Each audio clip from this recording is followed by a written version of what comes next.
카자흐스탄에서 키르기스탄 촐포나타로 넘어오게 됩니다. 촐포나타에서는 7월 22일부터 7월 22일까지 총 이틀간 머물게 됩니다. 알마티에서 촐포나타로 이동하는 대중교통으로는 크게 두 가지가 있는데, 첫 번째로 비교적으로 비용이 발생하지만 비교적 편안한 고버스라는 것이 있습니다. 고버스는 예약을 해야 탑승이 가능하고 저희만 쓰는 것이기 때문에 비용이 조금 발생한다. 두 번째로는 마슈루카입니다. 키르기스탄의 대표적인 미니버스로 탑승 인원이 모두 차야 출발합니다. 그래서 출발 시간도 부정확하고요. 뭔가 정해진 것이 없지만 가격이 조금 싼 그런 로컬버스라고 생각하시면 됩니다. 알마티에서의 숙소는 예약이 되고 다 정해진 상태에서 갈 수 있습니다. 왜냐하면 일정이 정해져 있으니까요. 그런데 촐포나타에서 그리고 이후에 소개시켜드릴 모든 숙소는 정해진 것이 없습니다. 다 가서 직접 찾아보고 두들겨 봐야 알 수 있는 숙소들인데, 그래서 저는 가격이 저렴하고 가성비 있는 게스트하우스나 호스텔 위주로 찾아봤습니다.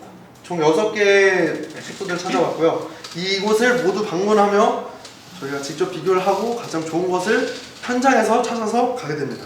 네, 이제 촐포나타가 어떤 호수에 이렇게 붙어있는 도시인데요. 그래서 그 호수가 어디냐 하면 이시쿨 호수입니다. 이시쿨 호수는요, 세계에서 두 번째로 큰 산정 호수예요. 여러분 혹시 산정 호수가 뭔지 아십니까? 네, 맞습니다. 산정 호수는 말 그대로 산 바로 아래나 산 속에, 산 가에 자리한 호수를 말하는데요. 일반적으로 해발이 높고 산맥이나 고원 지역에 둘러싸여 있는 그런 곳에 형성된 호수를 말합니다. 이시쿨을 둘러싼 설산들은 천산산맥의 북부와 남부 능선입니다. 네, 호수의 북쪽으로 쿤케이 알라투, 남쪽으로는 테렐스케이 알라투가 대표적으로 관찰됩니다. 이 호수가 있는 저희가 방문할 촐포나타라는 지역은 해발 1600m 정도의 고산이에요. 저희가 촐포나타에서는 다양한 활동을 하진 않고 조금 휴양과 그런 휴식을 취하는 자리로서 가시게 되는데, 촐포나타 근처에는 온천이 있습니다. 네, 촐포나타 지역 일대에 천연 온천수가 많이 분포하여서 이시쿨 호수 주변에 온천이 많다고 합니다. 네, 자연 온천이 그렇듯 염분과 다양한 미네랄이 온천수에 녹아들어서 피부 건강에 탁월하다고 합니다. 그리고 또 치유 효과도 있습니다. 온천이니까 몸이 따뜻해지겠죠? 그래서 이제 근육 피로 회복도 되고 혈액순환의 촉진도 되면서 관절의 건강이 좋아지는 등 다양한 건강 증진 효과가 과학적으로 입증된다고 하네요. 네. 그래서 많은 블로그와 많은 여행객분들이 이시쿨을 갈 때 온천을 꼭 가라 라고 말씀해 주셨습니다. 저희는 또 르 오드로 센터라는 종교센터를 방문하게 되는데요. 2002년에 개관한 야외 문화복합 공간으로 이시쿨 호수 주변에 자리하고 있습니다. 루흐 오르도는 키르기스어로 정신의 요새를 의미하며 다양한 문화와 종교가 공존하는 평화의 공간으로 널리 알려져 있다고 합니다. 이 단지에는 5개의 종교의 예배당이 한자리에 모여있는데요. 이슬람, 불교, 유대교, 조로아스터교, 그리고 러시아 정교회가 있습니다. 제가 처음 알아본 르 오드로 센터에 기독교가 있다고 했는데, 여기서는 지금 저희가 믿고 있는 개신교는 2단 취급을 하고 러시아 정교회만 이제 종교를 인정한다고 합니다. 다음으로 암각화 박물관입니다. 이 박물관은 어딘가 건물이 있는 게 아니고요, 야외 박물관입니다. 약 42헥타르 정도 면적의 대형 야외 박물관인데, 이곳에는 아름다운 조각공원이 형성되어 있고 이시쿨 호수에 장관도 관람할 수 있으며 2,000개 이상의 암각화를 보유하고 있다고 합니다. 주요 주제로는 청동기 시대의 동물과 사냥 장면, 의식들을 볼 수 있고요. 그리고 스키타이 유목민들의 예술과 문화유산들을 엿볼 수 있는 장소입니다. 네, 다음으로는 촐포나타에서 송쿨로 넘어가야 됩니다.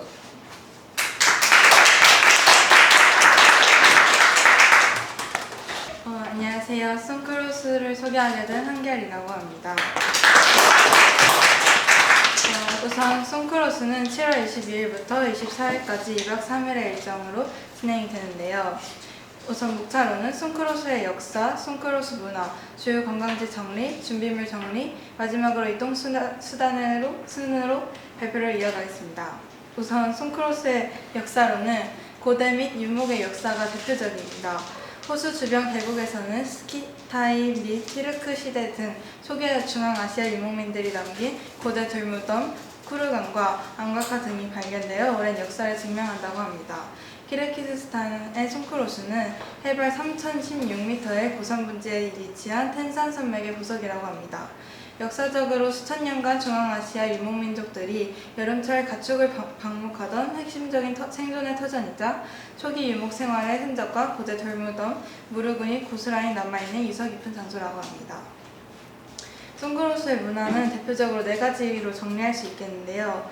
우선 유르트 캠프는 몽골의 게르와 같이 유목민들이 머무는 전통 이동식 천막으로 카펫과 두꺼운 이불이 깔려 있어 고산시대의 추위를 막아줍니다. 이곳에서는 현지인들이 직접 차려주는 전통 식사도 맛볼 수 있다고 합니다. 두 번째로 말 트레킹과 방목 문화인데요. 송크로스는 주변 드넓은 초원과 말과 양떼가 방목되는 곳입니다.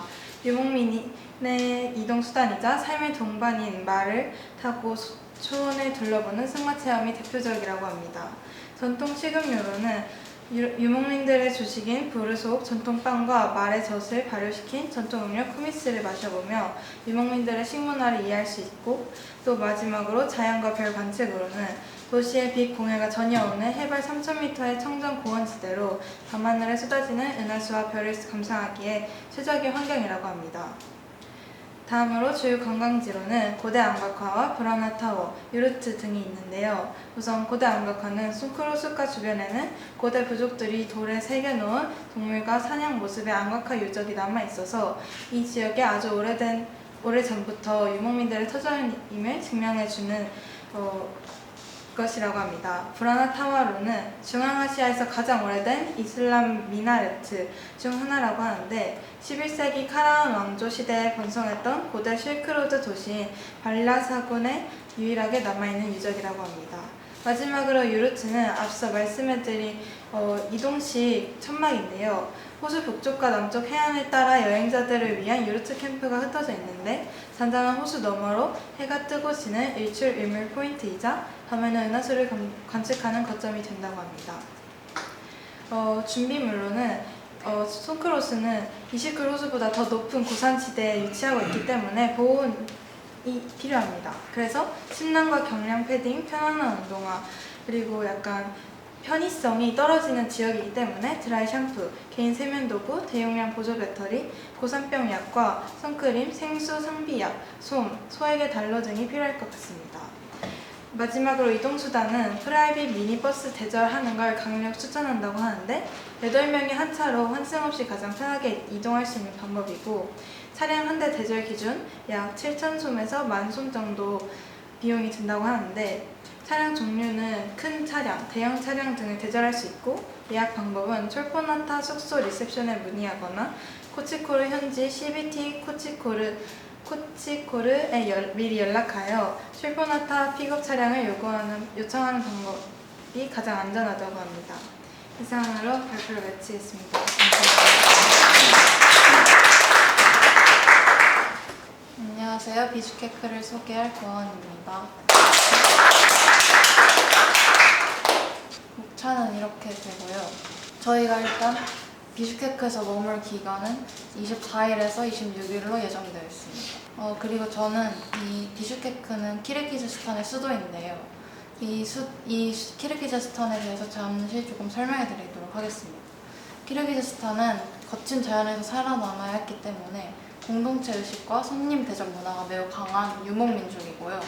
그리고 동서양의 문명과 종교, 기술 하나로 엮어낸 인류 최초의 거대한 문화 교역망인 실크로드가 이어져 있는 도시입니다. 그리고 키르기즈스탄은 소련의 구성국으로 지내다 1991년에 독립하였는데, 그래서 따라서 여전히 소련의 색채가 강하게 남아있는 나라입니다.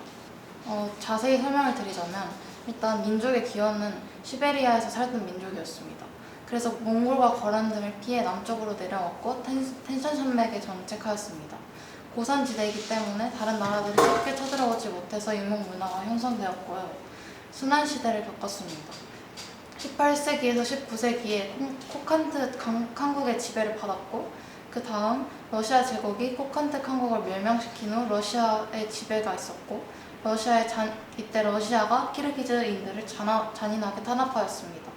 그래서 민족의 아픔을 겪은 시기라고 표현을 하고 있고요. 1924년부터 1991년에는 러시아 혁명이 있었기 때문에 러시아 제국이 멸망하였고 러시아 제국을 이은 소련의 지배를 받았습니다. 그런 다음 소련의 지배가 있었기 때문에 키르기즈스탄이 공산주의화가 되었습니다. 그리고 현대 국가의 틀을 마련하게 되었는데요. 유목민들이 정착하고 비슈케크의 아파트와 현대식 도시를 소련이 건설해 주었습니다. 그리고 1924년 근대적 국가를 형성하여 틀과 국경선을 완성하였습니다.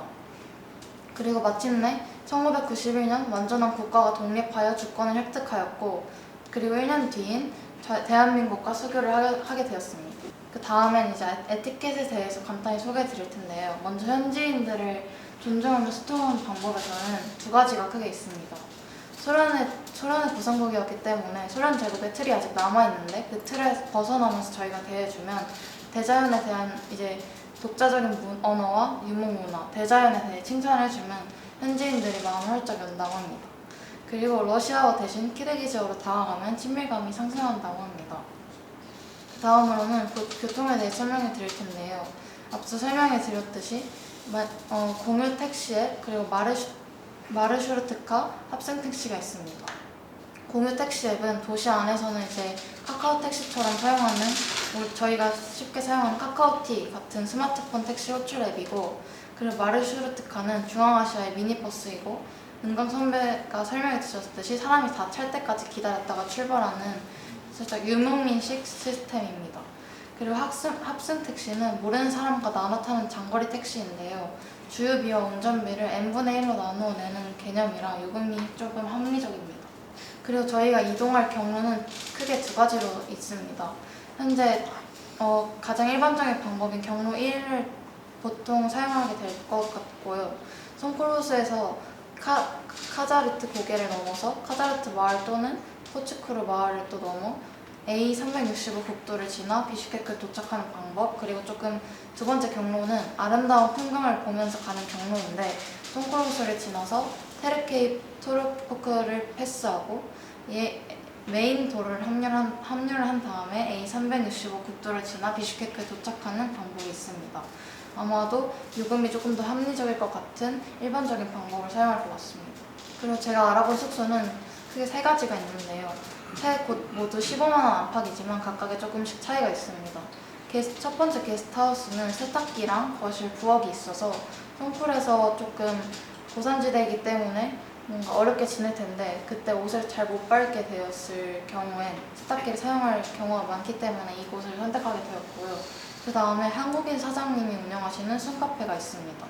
그리고 호스텔 케이지는 15만 원 안팎인데 이 중에서 가장 싸다고 합니다.